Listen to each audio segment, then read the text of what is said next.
देखिए आज वो एक इकोनॉमिक पावर है। एक्सपोर्ट्स बहुत ज़्यादा हैं, इम्पोर्ट्स बहुत ज़्यादा हैं, दुनिया के साथ उसके स्ट्रैटेजिक अलायंस है। सबसे बड़ी बात है वो मुसलमान नहीं है। अब मुसलमान जब नहीं है तो वो सोशली और कल्चरली पूरे वेस्टर्न वर्ल्ड के साथ बहुत करीब हैं। नमस्कार दोस्तों, हमारी चैनल में आपका स्वागत है। आज की इस वीडियो में पाकिस्तान मीडिया ने भारत की तारीफों के पुल बांध दिए हैं। पाकिस्तान मीडिया हमेशा भारत और पाकिस्तान की तुलना करता रहता है, फिर खुद की इज्जत बचाने के लिए भारत को कुछ भी भला बुरा कह देता है और फिर खुश हो जाता है। पर कभी कभी ऐसा होता है कि पाकिस्तान मीडिया में कुछ पैनलिस्ट होते हैं जो आईना दिखाने की हिम्मत रखते हैं। आज के इस वीडियो में भी आप एक निडर पाकिस्तानी से मिलेंगे जिसने पूरे पाकिस्तान मीडिया को उसका आईना दिखा दिया है। आज एक पाकिस्तानी ने हिसाब दिया है कि पिछले 70 सालों में भारत और पाकिस्तान के लोगों ने कितना नाम कमाया है। आज इस पाकिस्तानी ने बताया है कि भारत इकोनॉमी में तो आगे है ही, पर पूरी दुनिया में भी भारत का वर्चस्व बहुत ही ज्यादा बढ़ चुका है। उसने बताया है कि बाइडेन के एडमिनिस्ट्रेशन में कम से कम 30 हिंदुस्तानी हैं, जिसकी वजह से अमेरिका का झुकाव हमेशा भारत की ओर ही रहेगा। जब ये पाकिस्तानी ये सारी चीजें बता रहा था तो बाकी पैनलिस्ट का मुंह देखने लायक था। भारत की तारीफ में पाकिस्तान मीडिया आज और क्या कह रहा है वो देखने के लिए शुरू करते इस वीडियो का अगला भाग। सर कहने का मकसद ये है, रजी साहब के 1890 के करीब जब पहला इंडियन विवेक नंदा अमेरिका गया था तो उसने अपने ये योगा वगैरह का जो फन था उससे बहुत से एडमायरर्स हासिल किए और इन्हें 128 सालों में बहुत बड़ी तादाद इंडियंस की बाहर गई। उन्होंने मेहनत भी की, उनकी एम्बेसीज ने, उनके एम्बेसडर्स ने, उनके डिफेंस और कमर्शियल अटैचीज ने नेशनल अप्रोच के साथ काम किया। अनदीप पाकिस्तानी डिप्लोमेट्स वो उजागर करते गए इस मसले को। हालांकि 73 साल पुराना मसला है कश्मीर का, यूनाइटेड नेशंस इस पर रेजोल्यूशन दे चुकी है। पहली रेजोल्यूशन 1948 में आई। हमारी पहली जंग इंडिया के साथ 1948 में हुई, जिसका जिक्र बहुत कम करते हैं। बहुत सारे हमारे बेहतरीन आर्मी ऑफिसर उसमें शहीद भी हुए। तो मकसदी इंडिया की साजिशें पहले दिन से जारी हैं। हम सिर्फ गुफ्तगू कर रहे हैं, कश्मीर डे मना रहे हैं, कश्मीरी मर रहे हैं। कहने ये बहुत पहले हमें इंटरनेशनल सतह पर ये सारा काम करना चाहिए था। देखिए आज वो एक इकोनॉमिक पावर है। एक्सपोर्ट्स बहुत ज्यादा हैं, इम्पोर्ट्स बहुत ज्यादा हैं, दुनिया के साथ उसके स्ट्रैटेजिक अलायंस है। सबसे बड़ी बात है वो मुसलमान नहीं है। अब मुसलमान जब नहीं है तो वो सोशली और कल्चरली पूरे वेस्टर्न वर्ल्ड के साथ बहुत करीब हैं। उनकी फिल्म इंडस्ट्री ने इस मामले को बहुत उजागर किया और सारी दुनिया में उनकी फिल्में देखी जाती हैं। क्रिकेट टीम में आती हैं, वहाँ इनकी टीमें वहाँ जाती हैं। बहुत सारे स्पोर्ट्स कंपटीशन होते हैं, कल्चरल कंपटीशन होते हैं। हमारे यहाँ 10-10, 12-12 साल किसी एक वाक़े की वजह से कोई क्रिकेट टीम यहाँ नहीं आती। और दूसरी मैं ये बात मुझे समझ नहीं आती कि अगर रॉ हर चीज में मुलव्वस है और हम जानते हैं तो यार why don't we pay back in the same coin instead of rebutting India और इंस्टेड ऑफ कंडेमिंग देम।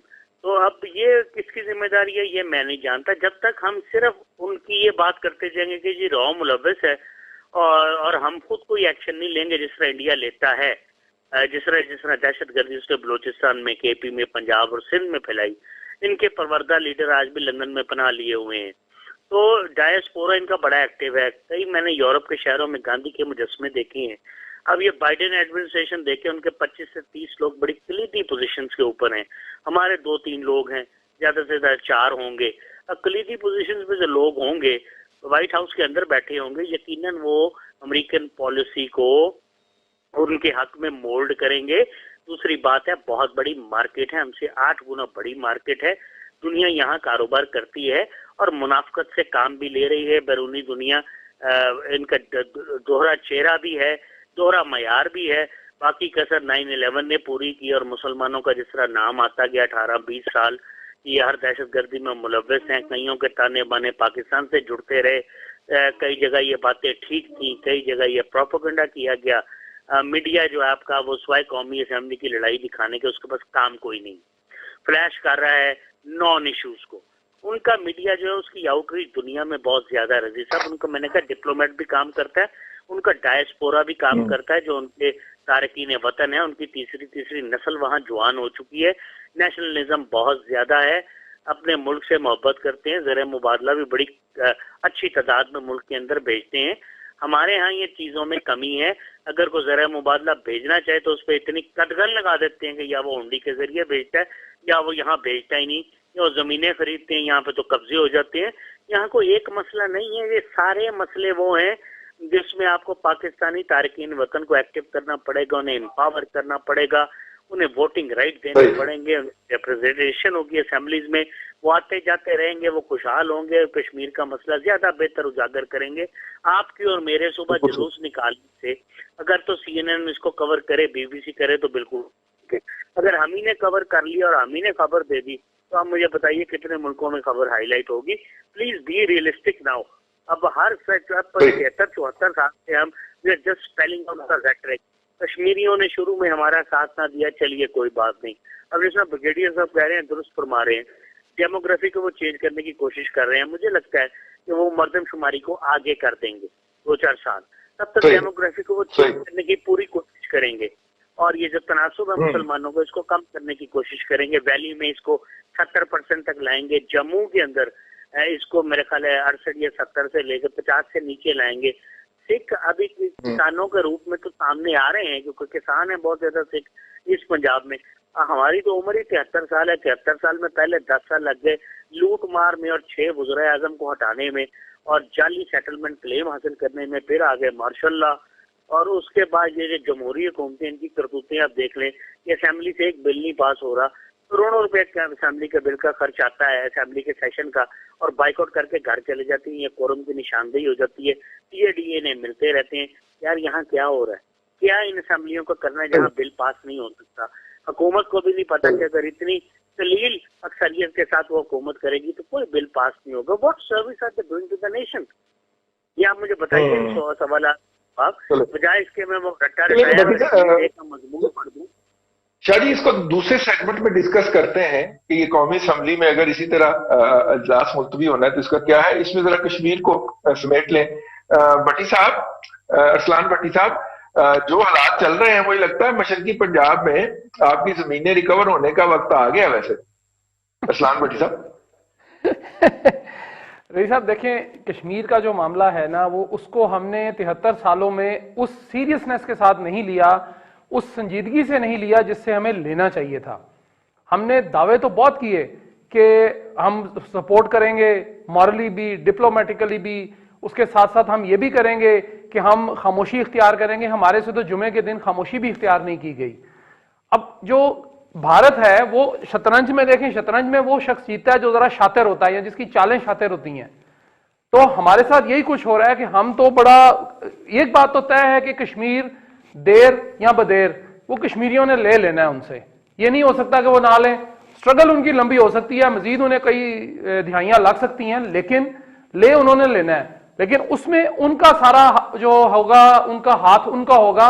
हमारा सिर्फ इस हद तक है कि हम तो सही तरह उसको उजागर भी नहीं कर सके पूरी दुनिया के आगे। हम उजागर करते तो हम उस चीज को एक्सप्लॉइट करते ना, जिस तरह साबिर शाह साहब कह रहे थे कि उनका मीडिया जो है एक मसले को बहुत अच्छी तरह उजागर भी करता है, उसको एक्सप्लॉइट भी करता है, उसको प्रोपोगेट भी करता है।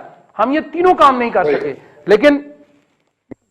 लेकिन ये बात जरूर है कि जो आपने बात की मर्दमशुमारी की, क्या ये अच्छा होता कि आलमी जो जमीर सोए हुए हैं या आलमी इदारे जो अभी तक सो रहे हैं, लंबी तान के सो रहे हैं, वो मर्दमशुमारी के बजाय शहीदों की शुमारी कराते? तो फिर तो हम मानते कि जी आलमी इदारे भी हमारे साथ खड़े हैं, ये इस मसले के साथ खड़े हैं।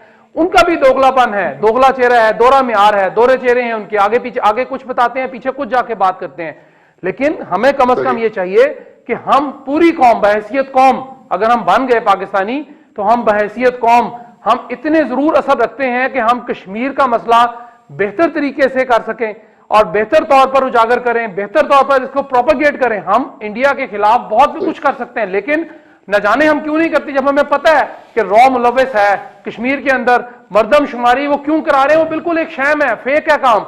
उन्होंने सिर्फ उन हिंदुओं को वहां पे शहरियत का उनका साबित करना है कि जी ये तो शहरी है वहां के, इनकी आबादी ज्यादा है। उनको कहां से उठा के वो ला रहे हैं, चाहे वो जातों का मसला नहीं है, हो सकता है उसमें ब्राह्मण भी होंगे, उसमें वो क्षत्रिय भी होंगे, शूद्र भी होंगे और नीच जात के भी लोग होंगे, निचली जात के, लेकिन वो बहरहाल वहां पे आबाद करने के चाह रहे हैं ताकि यहां से मुसलमानों की अक्सरियत खत्म कर उसको अपना एक अदद सूबा, जो उन्होंने पहले ही प्लान तो किया हुआ है, लेकिन उसको सूबा बनाने के लिए कुछ उन्हें प्री रिक्विजिट्स पूरे करने हैं। वो मर्दमशुमारी करा के वो प्री रिक्विजिट्स जो है वो रिक्विजिट्स वो पूरे करेंगे और आहिस्ता आहिस्ता उस जानिब वो कदम बढ़ा रहे हैं। हम उनके कदम तो शायद ना रोक सकें, लेकिन हम उनकी जो चालें हैं उसका तो कम से कम बेहतर तौर पर जवाब दें ना। हम डिप्लोमेटिकली जवाब दे सकते हैं, हम नहीं देते। हम उनको आलमी फोरम, आलमी इदारों के अंदर उनको हम नंगा कर सकते हैं। हमने कभी, नंगा तो बड़ी दूर की बात है, लफ्ज मैं ज्यादा बोल गया, वो शायद हम उनके जवाब तो बड़ी दूर का बात है, हम उनकी तरफ जाते ही नहीं है उन कॉरिडोर्स के अंदर जहां पे वो इंडियंस बैठे हुए हैं। हमारा बनेगा क्या रही साहब? हम बहैसियत कौम जब तक यकजान होकर, यक जुबान होकर इस मसले को उजागर नहीं करेंगे, इसको प्रोपोगेट नहीं करेंगे, इसको एक्सप्लॉइट नहीं करेंगे, हमारा कश्मीर जो है वो इसी तरह जलता, दहकता और खून से रंगा रहेगा। जिस तरह ब्रिगेडियर साहब ने फरमाया कि दिल्ली की सड़कों पर लाल हो गई, तो वो लाल ही रहेगा कश्मीर जब तक कि हम उसको सब्ज करने की जानिब अपने कदम नहीं बढ़ाएंगे। दोस्तों, इस वीडियो में फिलहाल इतना ही। उम्मीद है आपको वीडियो अच्छा लगा होगा। अगर आपको वीडियो अच्छा लगा है तो इस वीडियो को लाइक जरूर करें, और अभी तक अगर आपने हमारी चैनल को सब्सक्राइब नहीं किया है तो अभी कर ले, ताकि हम आपके लिए ऐसे बहुत सारे इंटरेस्टिंग वीडियो लाते रहें। जय हिंद।